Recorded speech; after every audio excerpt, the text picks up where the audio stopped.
Hello guys, good morning from Poland. ഇതിപ്പോൾ എൻ്റെ university Doms ആണ്. നമ്മളിപ്പോൾ ക്ലാസ്സിലേക്ക് പോവാണ്. ഇപ്പോൾ ഇവിടെ സമയം ഏകദേശം 8 മണിയായി. മൂടി കെട്ടിയ കാലാവസ്ഥയാണ്, നല്ല തണുപ്പാണ്.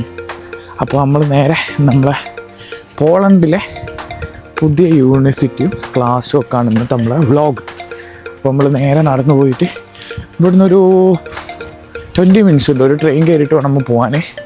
ശരിക്കും എൻ്റെ മാനേജ്മെൻറ്റിൻ്റെ അടുത്ത് തന്നെ എനിക്ക് ഡോം ഉണ്ടെങ്കിൽ, പക്ഷെ എനിക്കത് കിട്ടിയില്ല. വേറൊരു ഡോമിലാണ്. ഇത് വലിയ ക്യാമ്പസാണ്. 3 സിറ്റിയിലായിട്ട് ഗഡാൻസ്കിൽ 3 സിറ്റിയിലായിട്ടുള്ള വലിയ ക്യാമ്പസാണ് ഈ യൂണിവേഴ്സിറ്റി ഓഫ് ഗഡാൻസ്ക്. ഡോമിൻ്റെ പുറത്തിറങ്ങിയാൽ ഇവിടെ തന്നെ എന്താണ്, ഇത് ട്രാം സ്റ്റേഷനാണ്. ഇതെങ്ങനെ ട്രാം പോവും. അപ്പം നമുക്ക് പബ്ലിക് ട്രാൻസ്പോർട്ടൊക്കെ ഭയങ്കര ആക്സസിബിളാണ്. ഞാൻ ഇപ്പം നിൽക്കുന്ന സ്ഥലത്ത്. ഈ കാണുന്നത് നമ്മുടെ യൂണിവേഴ്സിറ്റിൻ്റെ മെയിൻ ലൈബ്രറിയാണ്. ഇതിൻ്റെ ഉള്ളിൽ ഞാൻ പിന്നെ ഒരു ദിവസം കയറി കാണിച്ചു തരാം. സെറ്റപ്പാണ്. ഇന്നൊരു 4 ഫ്ലോറൊക്കെ ആയിട്ട് ഭയങ്കര പീസാണ്. അതിൻ്റെ ഉള്ളിൽ പോയിരുന്നാലും ഭയങ്കര ചെയ്യാൻ നടന്നുണ്ടോ. അതാണ് ആമസോണിൻ്റെ ബിൽഡിങ്. അപ്പോൾ ആമസോണിൻ്റെ കോർപ്പറേറ്റ് ബിൽഡിങ്ങായിട്ട് തൊട്ടടുത്ത് തന്നെയാണ് നമ്മുടെ യൂണിവേഴ്സിറ്റി. കാരണം കറക്റ്റ് സെൻറ്ററിൽ. ഇതൊക്കെ IT കമ്പനീസാണ് കേട്ടോ. അവിടെ മഞ്ഞ് മൂടി വരുന്നത് എന്താ രസമല്ലേ കാണാൻ. പിന്നെ അതാ ആ കാണുന്നതൊക്കെ ഈ IT കമ്പനീസാണ്. വിപ്രോ ഉണ്ട്, ഡാൻപ്രൈസ് ഏതാ കമ്പനി അറിയില്ല. അങ്ങനെ കുറേ IT കമ്പനീസ് നിരയായിട്ടുള്ളൊരു സ്ഥലമാണിത്.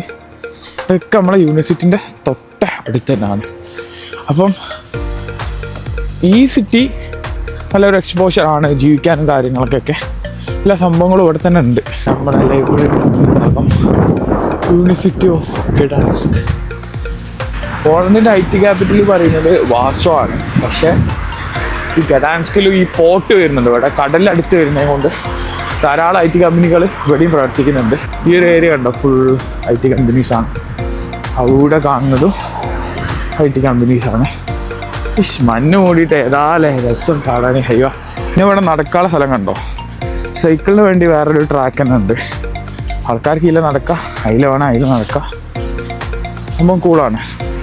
അങ്ങനെ നമ്മുടെ റെയിൽവേ സ്റ്റേഷനെത്തി. ഇതേപോലെയുള്ള ട്രെയിനുകളാണ് ഉണ്ടാവുക. അപ്പോൾ ഈ ട്രെയിനിൽ കയറിയിട്ട് വേണം നമുക്ക് പോകാൻ. ഇതൊരു മെട്രോ പോലെ സെറ്റപ്പിൽ വർക്ക് ചെയ്യുന്ന ട്രെയിനാണ്. നമ്മളെ ട്രെയിൻ ഇവിടെ വരിക 5 മിനിറ്റ്സിൽ എത്തുമെന്നാണ് അവർ പറയുന്നത്. ടിക്കറ്റ് ഓൺലൈനാണ് എടുത്തത്. അപ്പം ഇങ്ങനെ നമ്മുടെ യൂണിവേഴ്സിറ്റിയിലേക്ക് പോകാം. ഇതാണ് നമ്മുടെ ട്രെയിനിൻ്റെ ഉൾഭാഗം. ജസ്റ്റ് ഒരു നോർമൽ ട്രെയിനാണ് ഇവിടുത്തെ. ഗൈസ്, അങ്ങനെ നമ്മളെ സ്റ്റോപ്പെത്തി. സപ്പോർട്ട് ഇവിടുന്ന് കുറച്ചുകൂടി നടന്നു പോയാലെങ്കിൽ ഉണ്ടാവും നമ്മളെ യൂണിവേഴ്സിറ്റി എത്തും. നമ്മളെ department of management university of Gdansk എത്തിയിരിക്കുകയാണ് സുഹൃത്തുക്കളെ. നമുക്കിന്ന് ഫസ്റ്റ് ക്ലാസ് സ്ട്രാറ്റജിക് മാനേജ്മെൻറ്റാണ്, സ്ട്രാറ്റജിക് മാർക്കറ്റിങ്.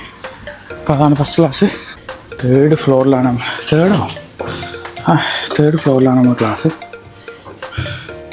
യൂണിവേഴ്സിറ്റിൻ്റെ back side.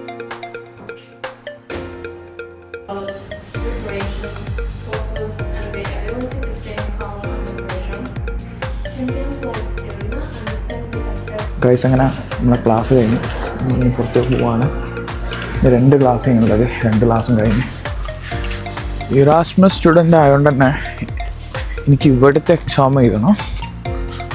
എൻ്റെ ഹോം യൂണിവേഴ്സിറ്റി ചെക്കിലെ എക്സാം എഴുതണം. നമ്മൾ സ്കോളർഷിപ്പൊക്കെ കിട്ടിയെങ്കിലും 2 സ്ഥലത്തും എക്സാം എഴുതാൻ പറയുന്ന ഒരു ചൊറന്നാണ്. അപ്പം ഇവിടുത്തെ ഏകദേശം ഇപ്പം ഡിസംബർ കഴിയാനായില്ലേ. ഒരു ജനുവരി ഫെബ്രുവരി ആകുമ്പോഴത്തേക്ക് ഇവിടുത്തെ ക്ലാസ്സും കാര്യങ്ങളൊക്കെ കഴിയും. അപ്പോൾ അതിൻ്റെ ഉള്ളിൽ തന്നെ എന്താക്കണം, ചെക്കിലെ പോയിട്ടുള്ള എക്സാം എഴുതണം. അതാണ് കോളേജും ക്ലാസ്സും. അപ്പോൾ ഇനി വരുന്ന കുറച്ച് ദിവസങ്ങൾ നല്ല ടാസ്ക് ആയിരിക്കും. അപ്പോൾ ഇവിടെ ഒരു സൂപ്പർ മാർക്കറ്റ് ഉണ്ട്. ആ സൂപ്പർ മാർക്കറ്റിൽ പോയിട്ട് ക്ലാസ് കഴിഞ്ഞ് നമ്മളിങ്ങനെ തിരിച്ച് പോവാണ്. അപ്പം ആ സൂപ്പർ മാർക്കറ്റിൽ കയറിയിട്ട് എന്തെങ്കിലും വാങ്ങിയിട്ട് പോവാം. ഇത് നമ്മളെ യൂണിവേഴ്സിറ്റിൻ്റെ അടുത്ത് തന്നെയുള്ളൊരു സൂപ്പർ മാർക്കറ്റാണ്. സോ ഇവിടെ അൽദി എന്ന് പറഞ്ഞൊരു സൂപ്പർ മാർക്കറ്റ്. അൽദി ജർമ്മനിയിലൊക്കെ ഭയങ്കര ഫേമസ് ആണ്. അതായത് അത്യാവശ്യം ചീപ്പായിട്ട് സാധനങ്ങളൊക്കെ കിട്ടുന്ന സ്ഥലമാണ്. അങ്ങനെ നമ്മൾ ഈ ഒരു പർച്ചേസ് കഴിഞ്ഞ് ഇതാ ബില്ല് ചെയ്യാൻ പോവാണ്. വിശക്കുന്നുണ്ട്, അവിടെ പോയിട്ട് എന്തെങ്കിലും ഉണ്ടാക്കി കഴിക്കണം. അങ്ങനെ തിരിച്ച് നമ്മളെ റെയിൽവേ സ്റ്റേഷനിലെത്തി. ഈ ട്രെയിനുകളൊക്കെ വാർഷോ, ക്രാക്കോ പോകുന്ന സ്പീഡ് ട്രെയിനുകളായിട്ട് ഇതൊക്കെ പോളണ്ടിൻ്റെ. അങ്ങനെ നമ്മളെ ക്ലാസ്സിൽ പോകുന്ന ചെറിയ വ്ളോഗ് ഇവിടെ അവസാനിക്കുകയാണ്. അപ്പം പുതിയ പല വിശേഷങ്ങളായിട്ട് പോളണ്ടിൻ്റെ പുതിയ വീഡിയോസ് കാണാം. അതുവരെ ബൈ.